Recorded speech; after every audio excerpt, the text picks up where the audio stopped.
The Road to New Wilderness, Part 8, by random appellation 468.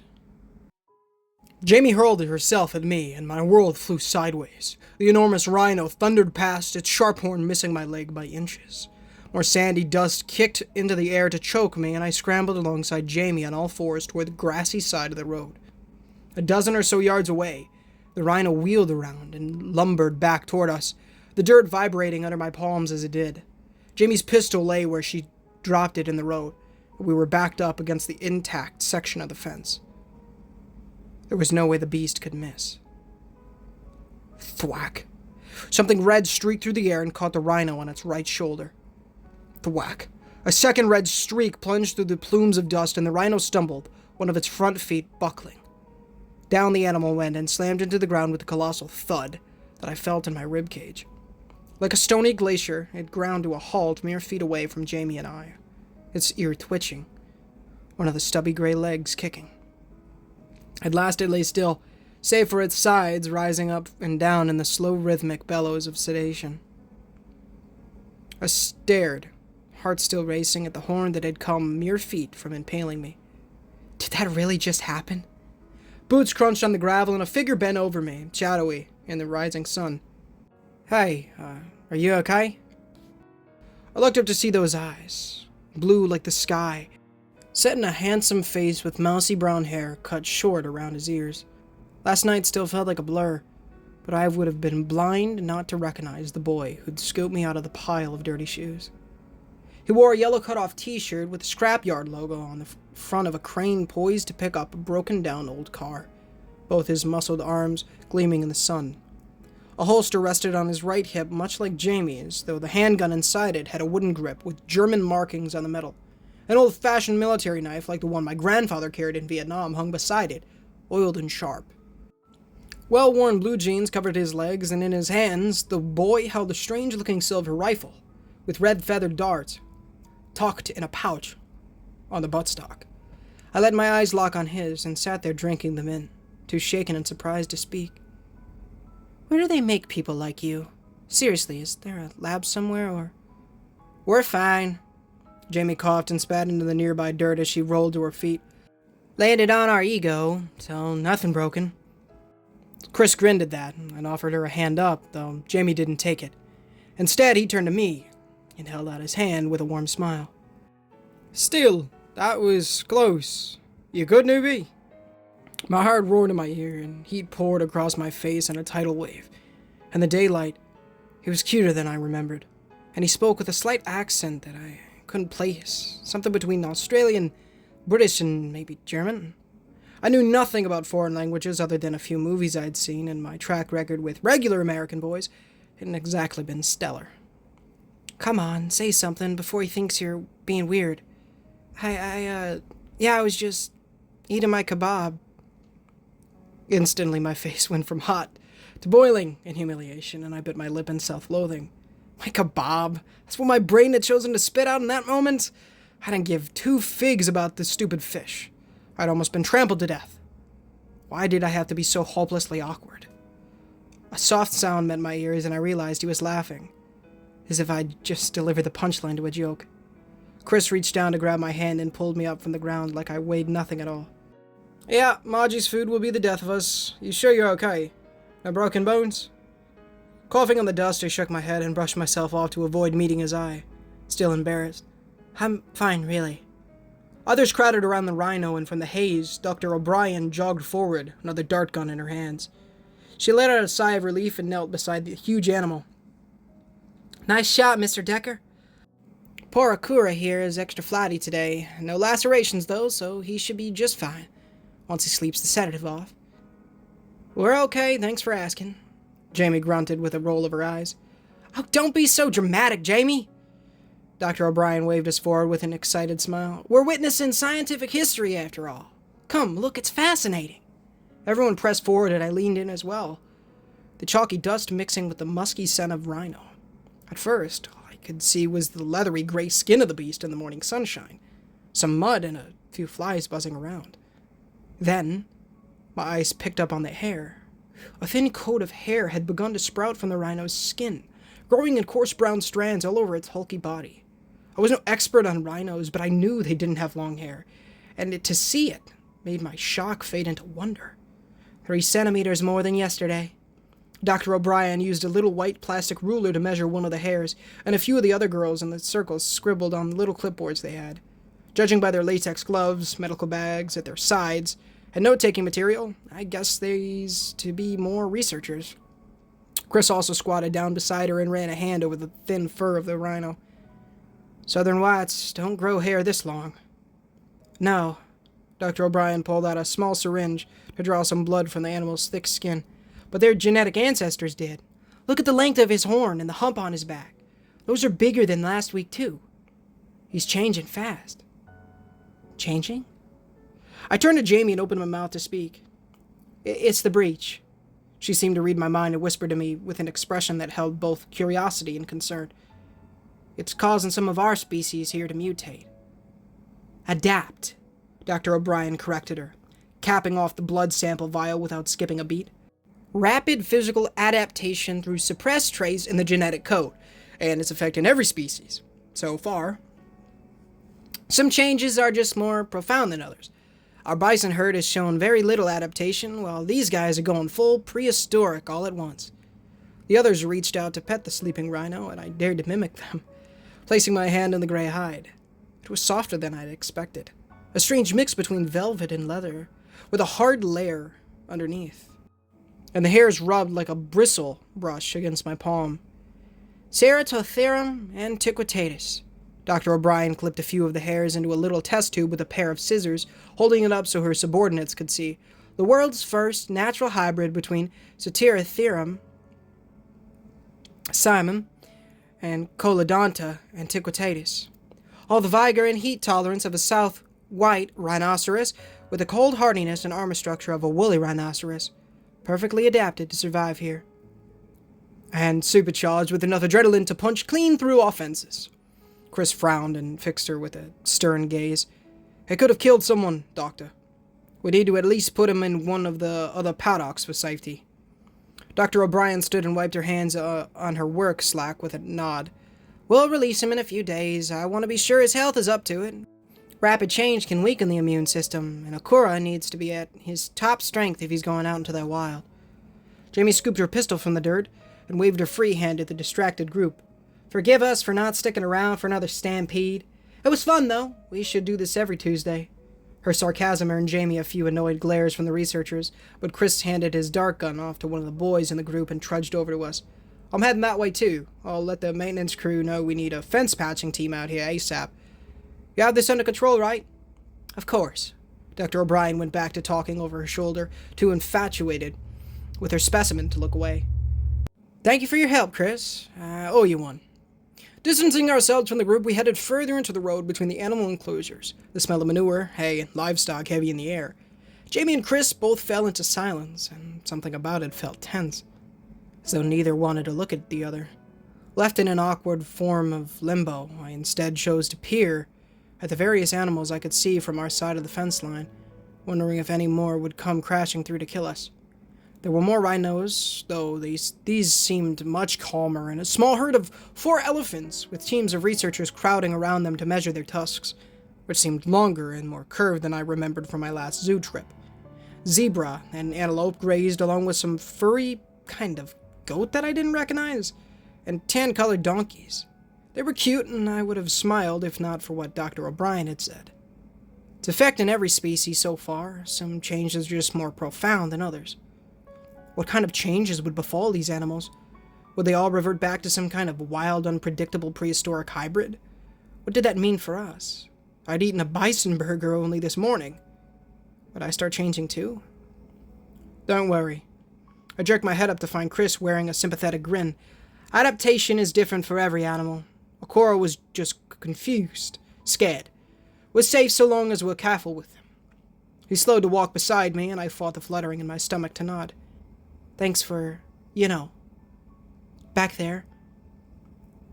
Chris flashed a toothy white grin and offered a handshake. Chris Decker. Hannah Brunn. I managed to get the words out without speaking like a mouse, and tried not to think about how his calloused hand and mine felt both foreign. and exciting. So, where are you from? He plucked a tall blade of grass from one of the plants alongside the road and twisted it into idle knots as we walked. Louisville. I kicked a pebble in the road for something to do, the clinic passing by me on my right. Jamie stayed further ahead, almost as if she didn't want to be part of our conversation, and I wondered if she was mad that I'd nearly gotten us killed. Kentucky. Chris's eyebrows rose and he tossed the blade of grass aside. Another out-of-towner, huh? I'm from Pennsylvania myself. Got shot down only a month or so ago. Shot down? Unsure if it would be insensitive to ask what that meant, I avoided that with a more innocent question. So, your accent, is that Australian?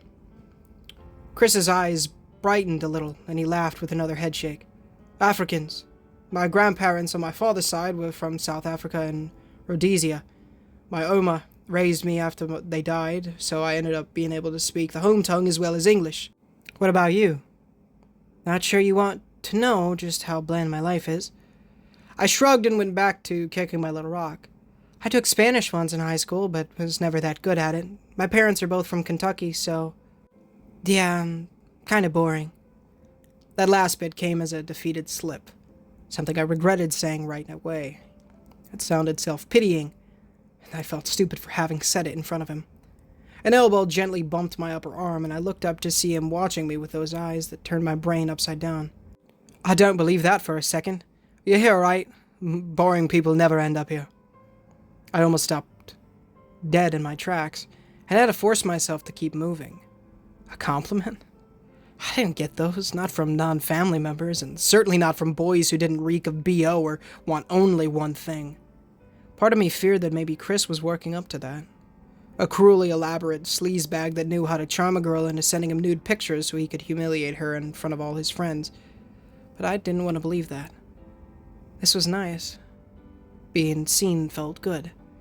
And even if he was only trying to be kind, I didn't want our conversation to end. A shadow fell across me, and I broke from my jumble of thoughts to look up. Two huge sheet metal buildings stood like square brown giants in the sunshine. One with its bay doors rolled up, the other shut tight across the broad, gently sloping rooftops. A sea of blue solar panels soaked up the sun, their fat black power cables running down into the side of the sheds. A crew of men worked on a complex series of pipes and cylindrical tanks that led to the back of the shed, while a nearby smokestack belched steam into the air. In the large gravel parking lot that surrounded the buildings on three sides, dozens of vehicles sat under various tarps in neat rows. Boxy and tall, they didn't resemble any normal civilian car I'd ever seen. And as we passed, I couldn't help my nagging curiosity. I take it those are for patrols?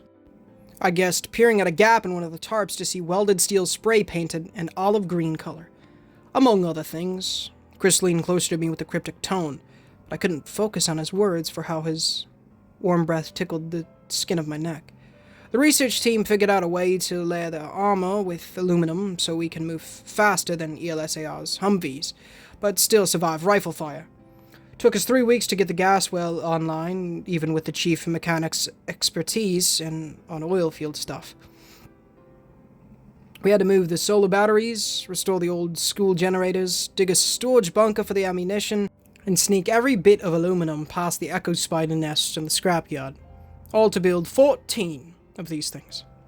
I scanned the vehicles we passed more closely, the gears in my head turning wildly over every word he was saying, since I didn't want to look stupid. To use against the mutants. That's the official narrative. Chris cast a wary eye at the nearby garage and nodded to several more objects that sat much lower under their tarps, with long round tubes poking against the fabric. With the new field guns, we might stand a chance at clearing most of the middle valley of freaks, or even making an assault on Black Oak to push ELSAR out. But if I'm being honest, I don't think that's why Carter has decided to build him. Something about his tone. Low and conspiratorial? Like we were saying things that shouldn't have been said, sparked in my mind. He doesn't want to be overheard.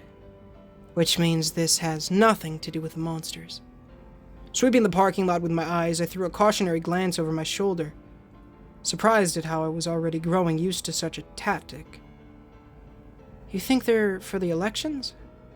His eyes lit up and Chris grinned from ear to ear, a stunning smile that made my knees feel weak. You catch on fast. Smart and lucky. I'm glad I pulled you out of those shoes. I surprised myself with one shoulder shrug and a demure smile.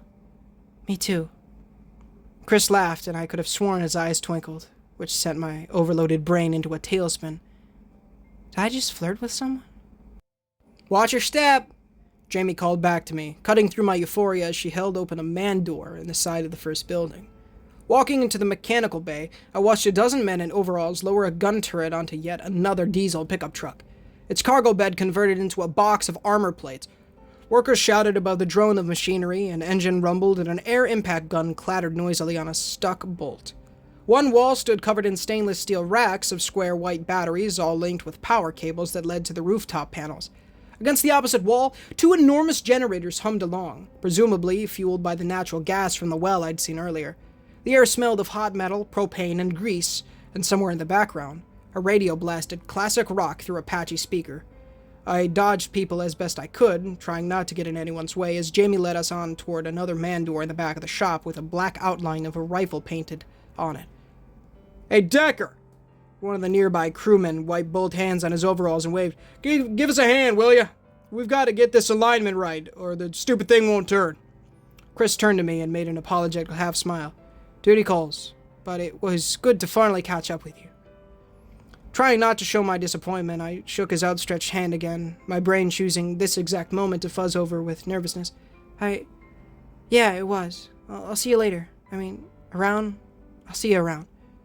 Whether he noticed my fumbling or simply because the crane behind him let out a whine signaling its slow descent, Chris threw me a quick wave and jogged off. Gotta go. Good luck at the range. I turned and let out a long, self-loathing sigh, both cheeks on fire. Like coming down from an adrenaline high, I wanted to run back to my room and hide, mortified that I'd even opened my mouth to speak at all. I managed to make him smile once, and then I'd botched it by stuttering like a fool. How could I not even form a basic sentence to someone? I'm a human tripod, good for holding up a camera and not much else. Stupid. I should have just kept my mouth shut. Hey! Jamie's touch on my arm made me jump, something like pity on her delicate features. You okay? Plastering on a fake smile, I brushed at dirt that didn't exist on my arm. Yeah, I'm good, just dusty. She wore a disbelieving arched eyebrow, but Jamie didn't say anything else, and instead pushed the door to the armory open, the two of us descending further into the world of sparks and steel. Hey guys, Ninja Gamer here, and thank you so much for watching today's video. If you did, of course, enjoy, please feel free to leave a like, as it does help the channel innumerably and does get the gospel to people's feeds, as well as please consider subscribing, as we are trying to hit 1,000 subs by the end of the year. If, of course, you haven't done so already, $1 million question on screen right now in the description with the pinned comment. Please read it. It'll tell you how to go to heaven. Make that choice for yourself. Please make the right one. I want to see you there. I don't want to hear about you now. It'll tell you to repent of your sins and trust in the good Lord Jesus Christ, as well as later on it'll tell you to read the Holy Bible daily, pray to evangelist people to build that relationship. I love you guys. Thank you so much for watching. Love to see Chris. We love Chris. He's from the Don't Fly Over Barron County. Oh, sorry if you hear something moving. Ohio story. So we love to see that. Love to see characters bringing in. It's nice to see that a lot of these characters have survived. Of course, I would love to see. I'd love to see the character from Tower Pin Road, but maybe, I think they've talked about her a little bit. It's kind of, it's probably likely she's probably lost in the breach somewhere. Or dead, right? Or dead, unfortunately. Hopefully the latter is not the way it is. Also, I'd love to see the, well, right, they were Adam and Eve, right? That's why he named them those. I'd love to see both of those. The people from, I Trapped a Monster in My Garden Shed. I would love to see those people back, of course. That was one of my favorites. That was really good.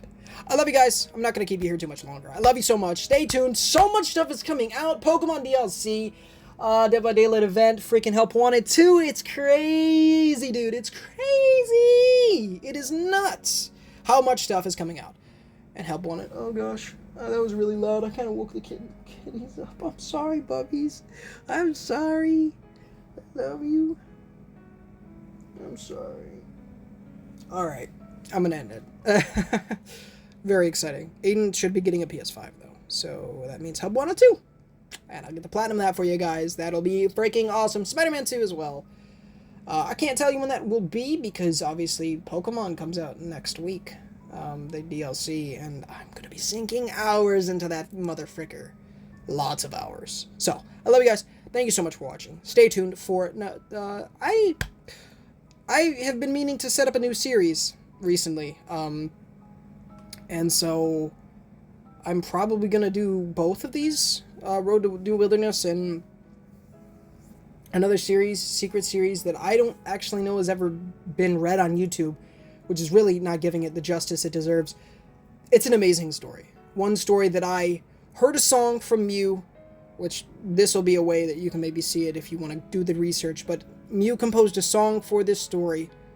I won't say what song it is. Well, maybe I will. I don't know.